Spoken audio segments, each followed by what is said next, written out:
Love the big games. Reggie Miller is one of my favorite teammates of all time because he's a winner.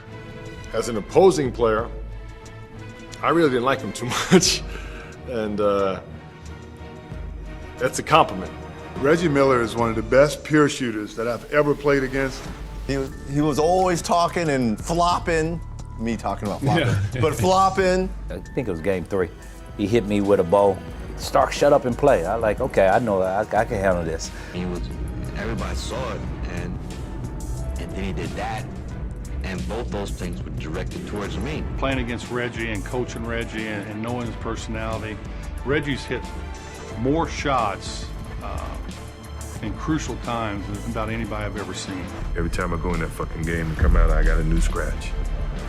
It became personal with me.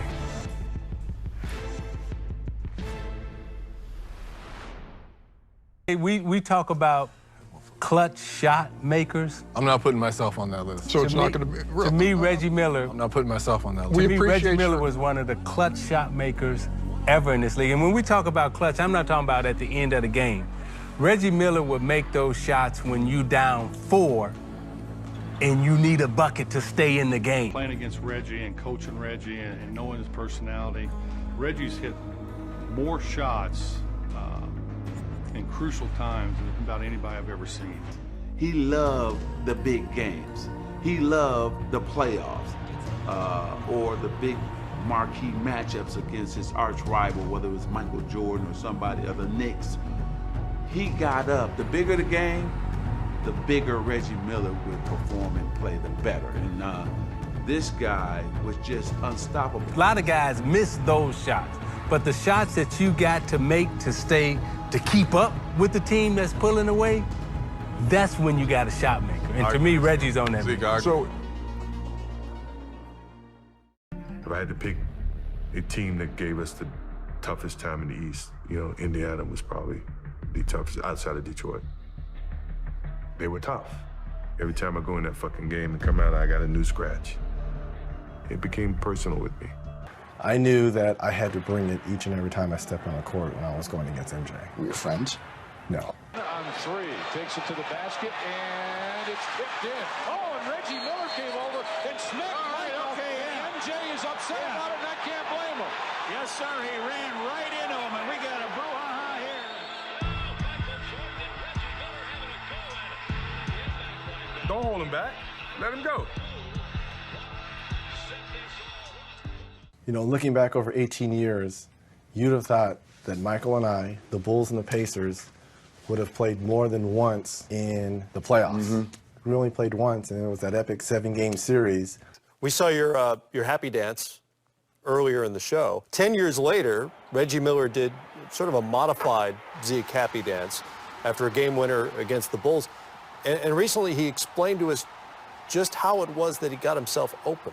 Well, I knew Ron Harper was guarding me, and I knew that they were going to switch Michael Jordan, who was, I believe, guarding Mark Jackson or someone up top. I remember when Larry was drawing the play, I was thinking, put all the pressure on the official to make a call. So when I came up, I knew the switch was going to happen. I knew they were going to switch, and MJ was going to be on me, so I just went right to his chest and lightly shoved him a little bit to create that space. And the rest was history. Elbowed, nudged, shoved Michael Jordan out of the way to create that separation and go to the pass where Derek was going to lead me.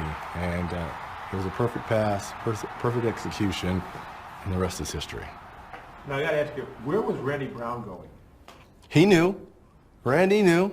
As soon as the ball touched my hands, game time. All right, let's get ready for the next one. Randy knew. Isn't that right, Randy? We talk about, Reggie before the game said that because he spent some time with you on the movie set this summer, that your relationship with him has improved, that you guys had a chance to talk. Can you expand on that? It's just a mutual respect. I think, we had a chance to play against each other, play on each other's side, and, I got to know him as a person. He still competes hard, each time we go against each other, but it's a mutual respect there. And, I'm glad I had a chance to sit down and talk to him and, just spend some quality time with him to see what type of person he is. And, he's a great competitor. Reggie Miller is a great basketball player. But if you stop and think, he's been the only player that ever got Michael Jordan ejected. So there ain't a better talker around than Reggie Miller if he can take the best player and most disciplined player in the league and get him upset.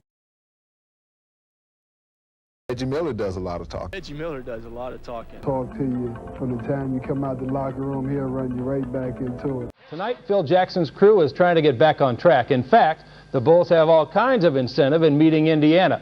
Professional and personal reasons for wanting to hand these Hoosiers their head. They lost it by 21, 135 to 114, ending what at the time was an 11-game winning streak. All that was bad enough, but the Bulls then had to chew on some post-game remarks by Indiana's Reggie Miller. Reggie had just lit him up for 40 points and then issued the following statement. 100% bulletin board material here, definitely off-key to the ears of some of those so-called Bulls nobodies. Reggie's remarks were made 3 weeks ago. As of Thursday, some of the Bulls could still repeat the quotes verbatim. You know, Reggie's always talked a lot, even out on the floor. You know, it's up to us to prove that he's wrong. I like to, tell guys if their games were sold in the store, it would be buy one and get one free. You're not a good talk trasher, then you really can't play. You got to have a good game and a good talk game. Miller knows he's hard to stop, and he likes to make sure opponents know it too. Usually, I would guess, you were imagining yourself wearing the uniform of the LA Lakers. That was your team as a kid, right? Yes, it was. I grew up a Laker fan. Everyone wanted to be Magic Johnson. It was Magic, Magic, Magic. Having a chance to go to UCLA and then, work with Magic and Byron and Michael Cooper, those guys were, like gods to me. Look at Reggie and Magic trying to psych him. Magic, you know you can't make these two. You know you can't make it. Ignore him. In the last game of the Great Western Forum, Magic needed a couple of free throws to put the ball game away, and Reggie Miller harassed him. What are you saying to him? Well, see, Magic and I are good friends, and, they needed those 2 free throws to win the game, and I was just trying to get in his ear, trying to distract him a little bit. I told him, if he misses one of these games, I'm going to put the game on ice with the 3, and he just started laughing. Well, anytime you have a great scorer that is an opposing scorer, your game plan defensively is around that guy. How do you slow him down? How do you stop him? And Reggie was no different than any other great player. There are some guys I've guarded, and I said, well, I don't know what he's going to do. What was crazy about Reggie to me was he was shooting a jump shot. Reggie Miller was a guy who will run you off 1,000 screens and then catch and shoot 3. And it was just, he was so tough to guard, and he's so crafty, he was smart, and he just knew how to play the game and piss you off at the same time. Reggie Miller is one of the best pure shooters that I've ever played against. Reggie was so clutch, he wanted the ball in his hands, and he had a unique ability to draw fouls. It's hard to guard him, coming off screens. He could also put it on the floor and take it to the basket. So he's always able to keep the defense off balance. That's what they don't talk about a lot, but his jump shot was one of the purest I've ever seen. You had a game plan, how are you going to slow him down, how are you going to stop him, how you keep the ball out of his hands by trying to deny him, but he'd move so well without the ball, it was hard to stop because he never stopped moving. Little unorthodox, it looked really funny, but he would make them. You don't ever want to leave him. He was a good athlete, and at 6'7", he had the length and the height to shoot right over most people. But to be able to run, shove, grab, fight, back in the day, we run through the backstop. Yep. He did whatever it took to get open.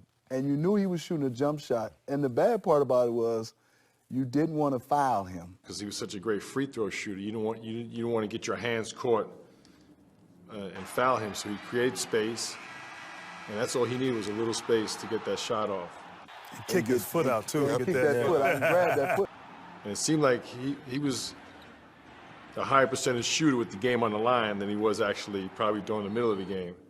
He loved the big moments. And it didn't take him long to get that shot off. When you see a guy shoot the ball that quick with that much accuracy, I think of Reggie Miller. My favorite was to watch you against Reggie because I hated Reggie the most. Yeah. I mean, everybody did. You're not alone.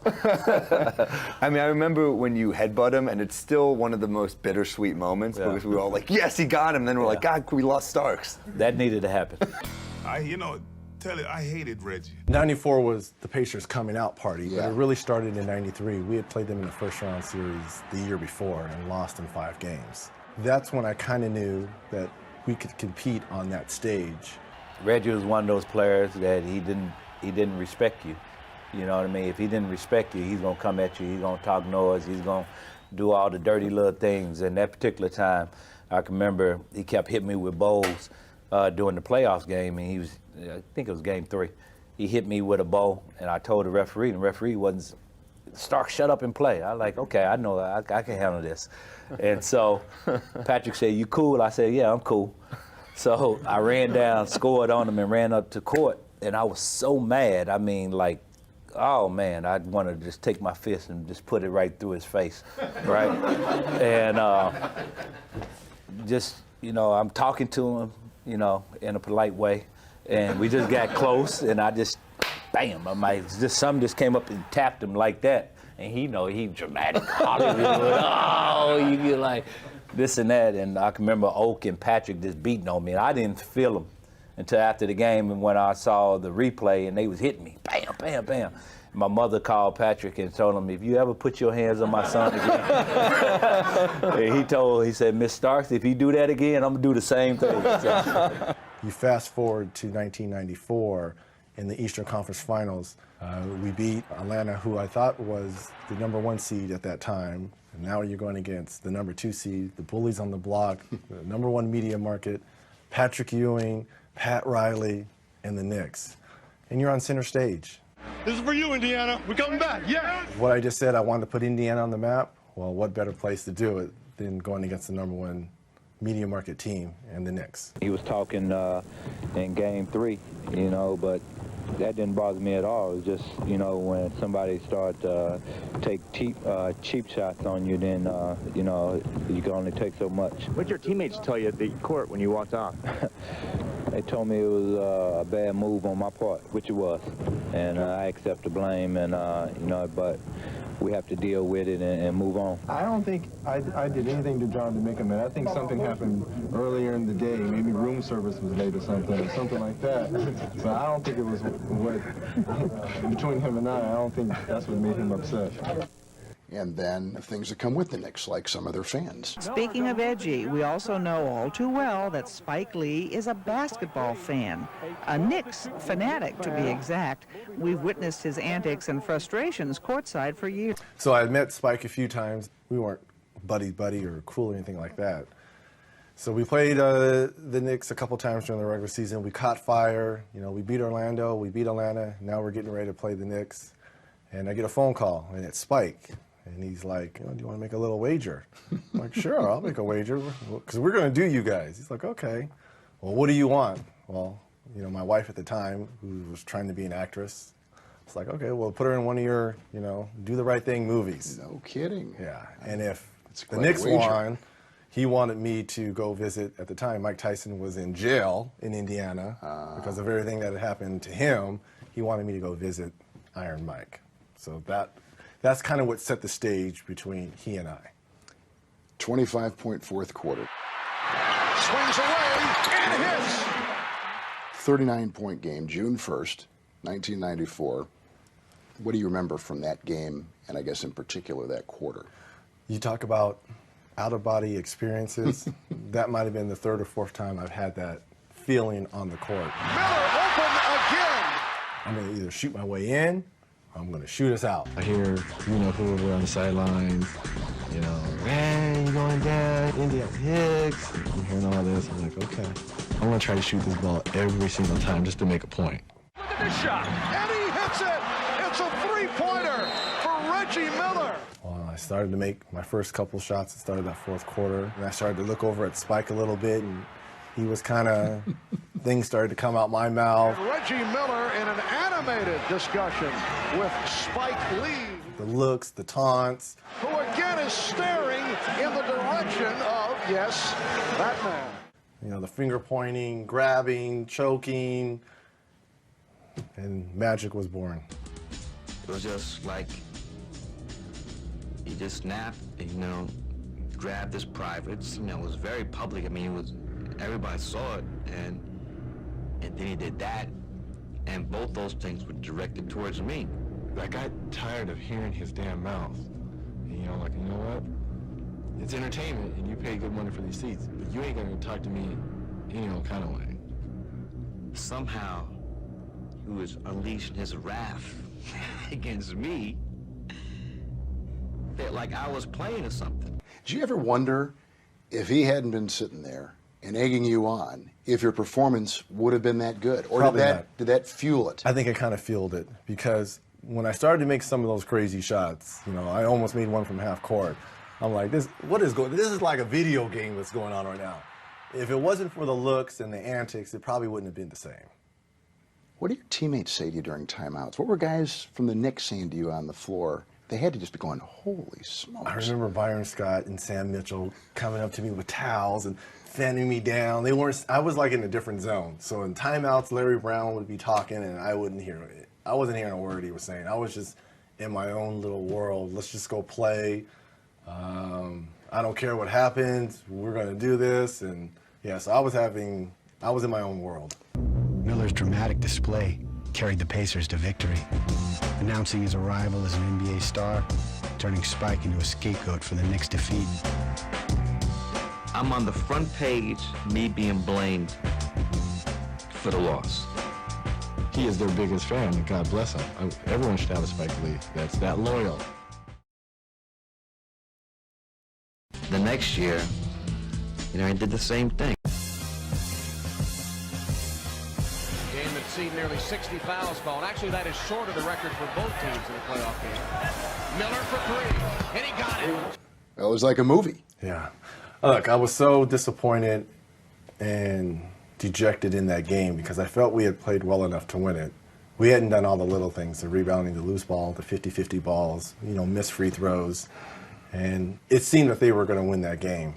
So now we have our worst inbounder, Anthony Mason, take it out. Greg Anthony was wide open. I threw it to him. He slipped. And I kind of see his foot stumble just a little bit as he's taking the ball out. And I kind of nudged Greg Anthony and he fell. I didn't know Anthony Mason was going to throw me the basketball again. And I made the three, so I knew they didn't have any timeouts. Reggie absolutely shoved Greg Anthony. It was the best chest pass from either team. Some help. Oh, he threw it away. Reggie for three. Boom, baby. It's a tie ball game.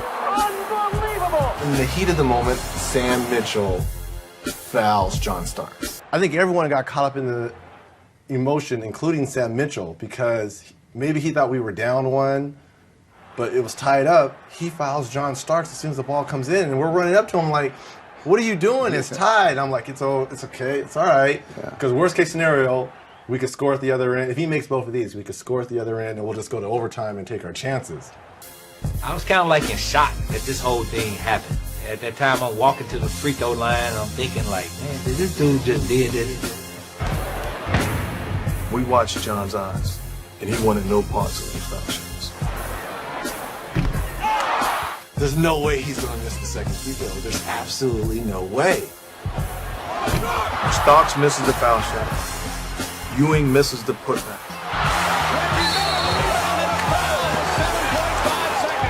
There is a time to play and there's a time to win. What you do in winning time, that differentiates between just a regular player and a superstar. Reggie Miller scoring 8 points in the final seconds. Mason choked and do it to me. I hit a three. John Starks choked. We came up big. He's one of the great adversaries that I ever had to coach against, and I knew that when I was coaching against him that I had nothing but respect for him. But Reggie is absolutely one of the all-time greats. I mean, when you talk about his kind of game and how he played, there were only one or two other guys, in the same circle. Reggie Miller is one of my favorite teammates of all time because he's a winner, right? Yeah. He's a winner in every aspect of the word, and he could have easily deaded that trade, easily. Trade for him, trade me. He's like, nah, bring in the young boy. I remember having a conversation. He said, I'm gonna let you be whatever you want to be as long as you work for it. That's dope. He did the same for me. Reggie did the same for me. Especially coming from a Hall of Fame. Reggie is unbelievable, bro. He meant so much to me in my career. And that's why that brawl situation, I probably wanted to win it more for him than it was for myself. Right. We were just coming back from losing to Detroit the year before, and I thought it was our best year probably to win the championship with this new core. Steven Jackson, who was just added to the team, Ron Artest, Jermaine O'Neal, Al Harrington. You know, we had a pretty good, nice young nucleus. Did you enjoy when it was your time to be mentor? I loved it. Did you? And who were some of your pupils? Al Harrington, the best. At the time, Steven Jackson, though at times he could be a little rough around the edges. Deep down, I know Steven Jackson has a good heart. Jermaine O'Neal, he was my locker mate right next to me. To just touch on what he said, they brought me in the next year, the year Reggie was retiring. And Reggie was basically stamping me as the person to fill in when he leaves, you know what I'm saying? So that year was special for all of us for Reggie, you know what I mean? Because we knew we had the team, you know what I mean? And to not do it was a letdown. Even though we came back and still fought in the playoffs, it was a letdown for all of us because we wanted to do it so bad for Reggie. Right. I mean, it was crazy, too, that Reggie probably, that situation was so bad that it forced him to retire. And at that point in time, I didn't tell anyone, but I knew in my mind that it was time for me to retire. We talked about the fans of Indiana and how they're all in. I think that left a bad taste in a lot of people's mouths, that brawl, that scene. Maybe for the first time, basketball wasn't enjoyable for me. And the maturity level wasn't the same. And trying to teach them respect, to be on time, and to go over the playbooks, and they didn't want to have any parts of it. They just wanted to have fun. A lot of these younger players just wanted to show up, and it frustrated me. Yeah. Reggie had probably 2 more years in it. Really? Just a lot. It was a lot, bro. On that mental side. This person that is presenting me tonight, Reggie Miller, is the best shooter that I've ever seen in my life. My favorite player growing up was Reggie Miller. Reggie Miller. Reggie Miller. Reggie Miller. Reggie Miller. Number 31.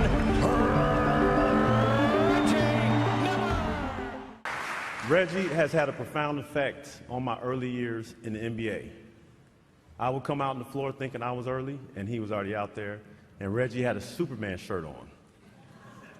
And when you see somebody, your opponent, wearing a Superman shirt, you have to ask yourself, how do I beat Superman tonight? It was impossible to guard you, Reggie. Reggie would grab my arms, and he would throw me in one direction and go in the other. And then the coach would get mad at me. And I said, Coach Calhoun didn't teach me that in college. I learned so much, and I appreciate your example, the bar you set. To be able to break your record. I didn't know this record existed. So thank you for everything you did for me and this game.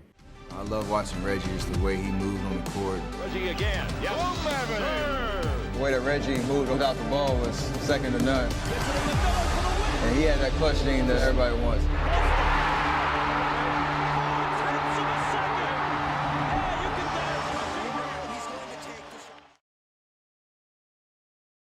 I saw back in 2007 they tried to get you to come out of retirement, and that the they was the Boston Celtics. And what was the process to figure out at 42 you could possibly join Garnett and Ray and Pierce and Boston? This proposed trade has been agreed to and will occur. Seattle will send Ray Allen to Boston for the number 5 pick. This is a blockbuster trade. It's been talked about for years. KG no longer a Wolf. He's going to the Boston Who, by the way, went on to win an NBA championship that year. Yeah. The moves that just happened to bring Ray and KG. So this is August. This is August. Of 07. I would say late August. Yeah. And I get the phone call that, they're thinking about adding me to the roster. Danny called me and was like, look, I think you'd be a great piece. You can come off the bench, which I had no problems with doing, play 15, 20 minutes a game, spread the floor. Had you been working out? No. Did you ever stop working out when you stopped playing? I did. I've always been a workout fanatic, but not basketball. I had done more mountain biking, road biking, running, 10Ks, things like that. But not a bunch of shooting. Not a lot of shooting. Yeah. Some pickup games with the Pepperdine kids and things like that, but nothing serious where I'm going every single day. So I hadn't picked up the basketball in a while, and I was like, all right, I'll give it a shot. So I went out and as we call it, I went to shock my body. And it was the end of August.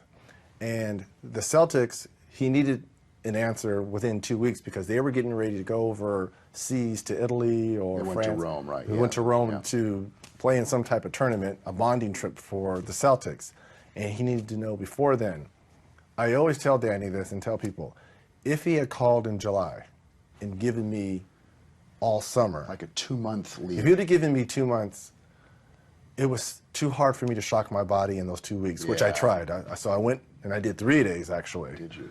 To try to shock my body. And though the shooting was there, my legs weren't there. And if my legs aren't there, there's no way I can do an 82-game schedule.